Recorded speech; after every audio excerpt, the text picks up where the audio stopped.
Hey folks, Pastor Jamie here on a Wednesday morning. Hope you're doing well, off and ready to get the day started. I want to bring you some encouragement today, but from a different facet. This morning I woke up and do that every morning, obviously. But as I woke up, right before I woke up, I had this.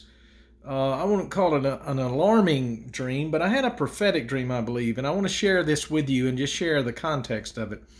In that dream, I didn't know these people, but somehow I was in the midst of some young people, and there was a young man, a black young man there that they were encouraging and trying to uplift him, and they were trying to share Jesus with him. And they asked me, they said, "Can you pray with him?" And so I began to embrace him.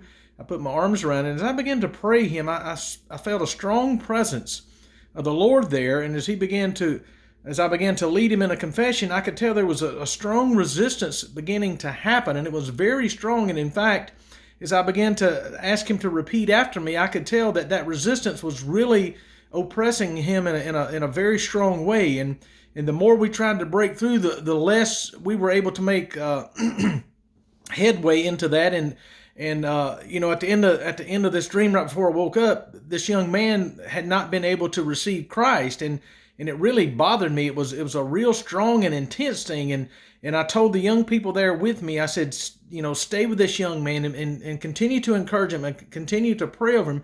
But as I woke up, I heard this word very strongly in my spirit. It said, "Be vigilant." Be vigilant. And that's what I told these young people. I said, be vigilant toward this young man, to continue to pray for him, to continue to cover him. And as I woke up this morning and began my reading, lo and behold, there was that word again. And I find it in 1 Peter chapter 5. And I want to read this to you.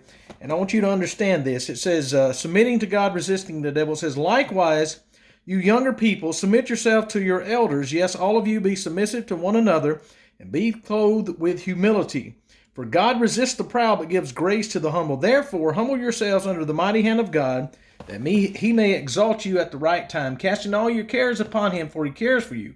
And so here's that verse here in verse 8. It says, be sober, or in other words, wake up, be alert, be vigilant. I looked up that word vigilant, and the word vigilant means to have a caution, have an eye for being awake and alert, looking for danger. It says, so be sober, be vigilant, because your adversary, the devil, walks about like a roaring lion, seeking someone he may devour.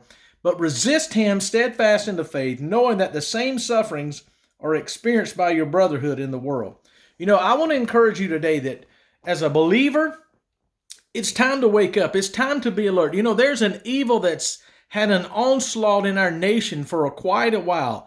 And it's increased in intensity over the last few months with all these things that are going on. These things are distractions to take our view, to take our eyes, to take our concern off the real issue. And the real issue is there's an enemy. There's a devil. There's someone dressed and clothed in such a way he's trying to seek someone to devour.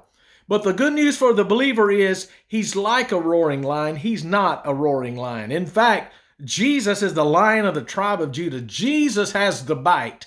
Jesus has the power, and Jesus has the might. And you need to know today, though, we need to set our minds. We need to set our hearts. We need to begin to look and to observe and see what's going on.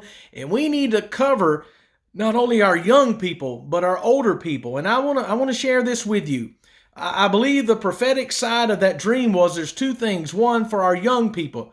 They've been pulled away, they've been dragged away. And then, of course, with all those things that are going on in recent news with our black people, our black Americans, I want us to cover them. I want us to speak a word of protection over them so that they don't be drawn away. The enemy comes to divide. You conquer by dividing, and there's been an onslaught to divide us by race and by all kinds of things. And let me tell you something.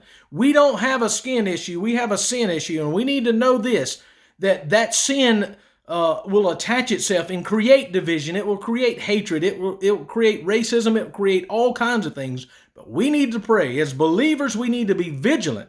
We need to see and observe. We need to begin to pray. We need to rebuke. We need to cast down. We need to do those things. And we need to rise up in faith, particularly as we approach election time, as we approach New Year, as we approach these seasons of holidays.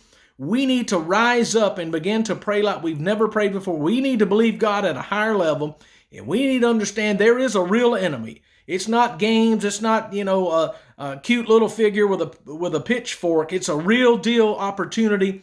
And just as Jesus had to resist and stand firm in the faith when he was tempted by the devil, we have to do the same thing today. So I want to encourage you to stand strong in the might. Stand girded about with a breastplate of righteousness, a helmet of salvation, shield of faith, sword of the Spirit, truth girded about you, and the readiness of the gospel of peace upon your feet, to declare and to defend the gospel of Jesus Christ, and to speak a blessing over our young people, over our minorities, over our culture, over our nation, and believe God for great things, that God is going to bring about a revival like we've never seen before, and he's going to restore love and unity to our nation once again. So God bless you. Have a great day, and begin to pray and seek God, and know that God is able to make his grace abound. God bless you.